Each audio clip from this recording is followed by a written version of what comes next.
Hello everyone, welcome to Music Theory. My name is Chee-Hang and I am your teacher through this course. In this lesson, we will be talking about the very fundamentals of music and sound. Now, if you have any questions, please leave me a comment, or you can reach me through my website and email that is up on the screen right now.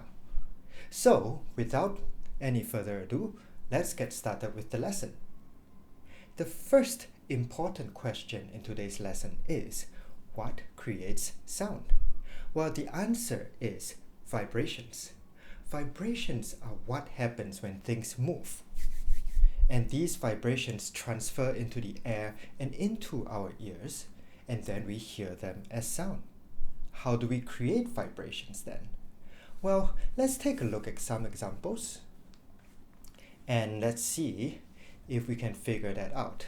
So up here on the screen, the first one I have, this is a drum.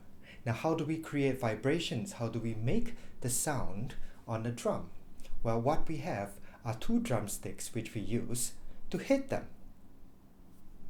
Let's take a look at this next one over here. The one that just came up on the screen, that is a harp.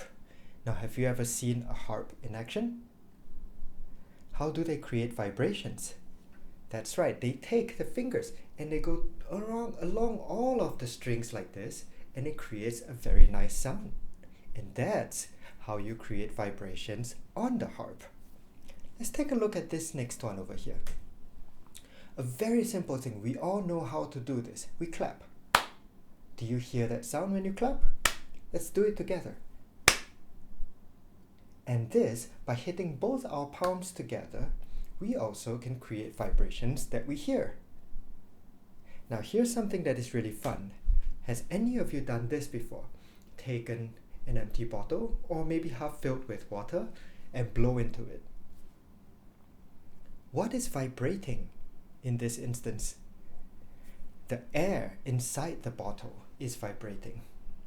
And that is what we hear when we blow into a bottle. Now, I have just one more. This is a violin. How can we make sound on the violin? There are several different methods, but what's the most basic is you take the bow and you draw it across the strings. And the strings have tiny, tiny vibrations. And that translates into sound that we hear. Now the difference in vibrations, different kinds of vibrations, create different sounds. That's what makes instruments sound different, and also what gives us our high and low pitches, our loud and soft sounds. Now we are going to do a little activity now, and I'm going to ask you all to listen to these following sounds, and you are going to tell me whether they are high-pitched or low-pitched. So here comes the first one. Listen to this one.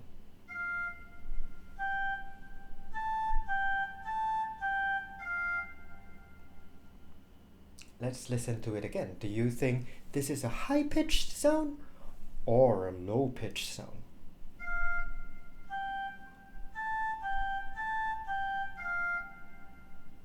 Now, if you said high-pitched, you are right.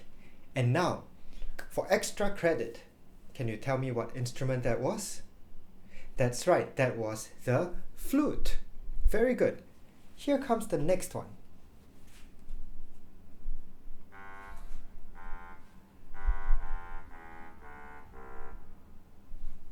Let's listen to it again and let's see if we can figure that out.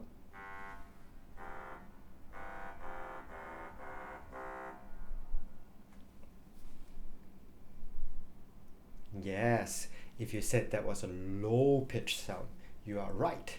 And can you guess the instrument? Now that was actually a trombone. Now let's listen to the next one.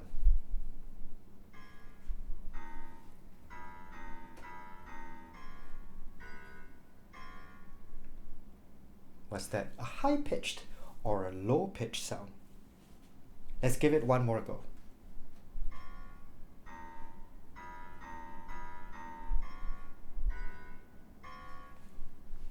That was a very low-pitched sound. Could you tell? And that was actually the piano. Now finally, I have one more here for you. Let's see if you can identify this one.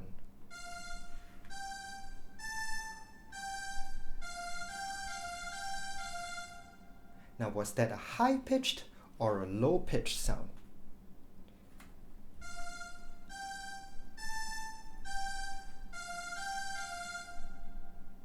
Yes, that was a high-pitched sound. And that was actually a violin. Well, of course, these are not real instruments. They are instruments that I have generated on the computer. But one of these days, we're going to get a real instrument to come in here and we will be able to hear them. All right, so if you got all the high and low pitch stuff correct, now the next question is, how do we read music? What do we do so that people can play all the kinds of high pitch sounds and the low pitch sounds and the different kinds of sounds together? Now, music is like a language. We can write it, we can read it, and we can hear it.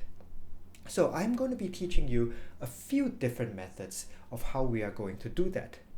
Now, the first method we are going to do it is through our letters, our English alphabet. And you might think this is not English class at all. You are right, because in music, we are only going to use 7 letters in total. And here they are. Say it together with me. We are going to use A, B, C, D, E, F, and G. Now what comes after that is actually A.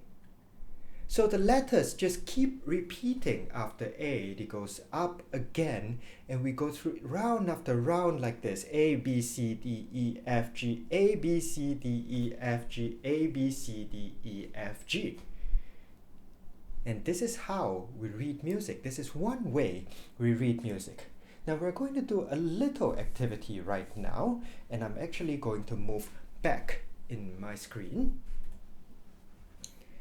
And look here on this screen right now. I have the letters laid out like this, because as the letters go from A to G, we are actually looking at pitches going up. So what we are going to do now is we are all going to crouch down as low as you can get, and we're going to say the letters together. A, B, C, D, E, F, G, and A. Did you manage to do that? As you can see, as we went higher in our pitch, our body goes up as well. So let's do that all again. Ready? And go. A, B, C, D, E, F, G, A. How was that? That wasn't so hard, was it? So now, as I said earlier, the letters loop, right? So after A, what happens? We are going to go on to our next letter, which is B.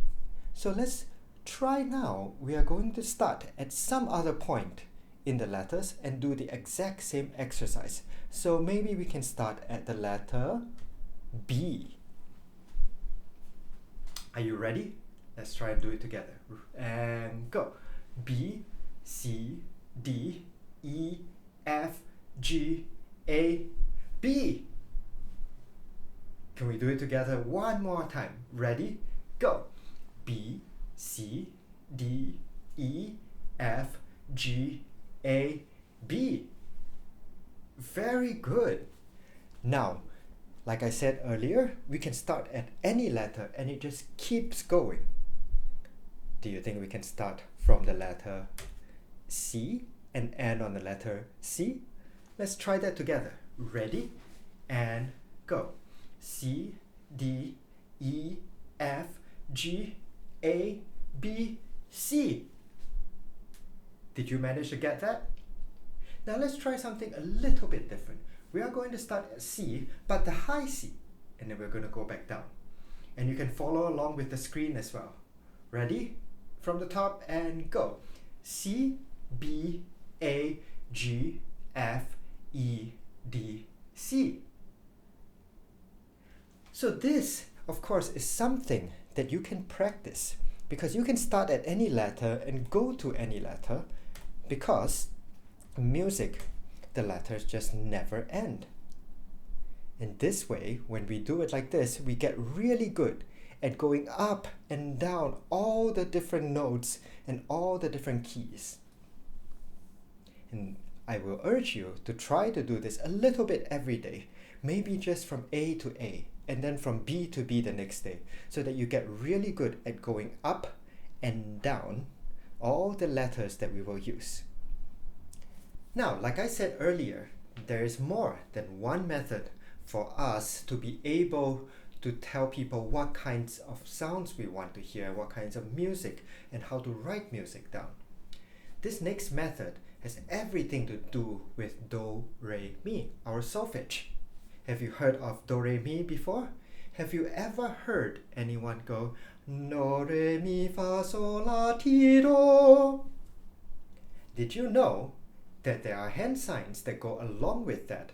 So that not only can we just say and sing it, we can also show people how to do it. Now, these hand signs are used all over the world, and so it is like a universal language. Once you start doing it, many people will understand. So let us now try together. I'm going to sing and do the hand signs for you, and I would like for you to follow along and try it together as well. Are you ready? Now put your hand down here. Clenched fist. This is do. Let's sing it together. Ready? Go. Do, re, mi, fa, sol, la, ti, do. Did you manage to get that? Let's try that one more time, and let's see if you can do it together with me. We're going to go one at a time. Ready? Go. Do, re, mi, fa, sol, la, ti, do. How was that? Now let's try something a little bit more difficult. We are going to start from the top and come back down to the bottom. Ready? Go. Do, ti, la, sol, fa, mi, re, do. Did you manage to get all of that?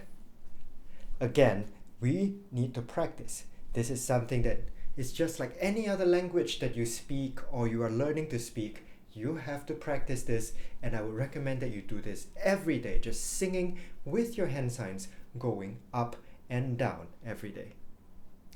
And so this brings us to the end of this very basic fundamentals of music theory lesson.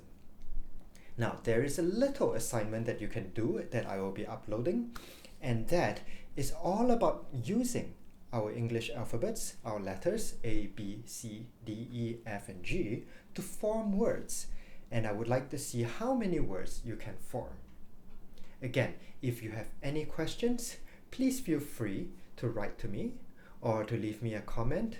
You can find my website and email right here on the screen right now. And you can always reach out to me. Check back on the website for the next level of the course, and also for other courses that I may have.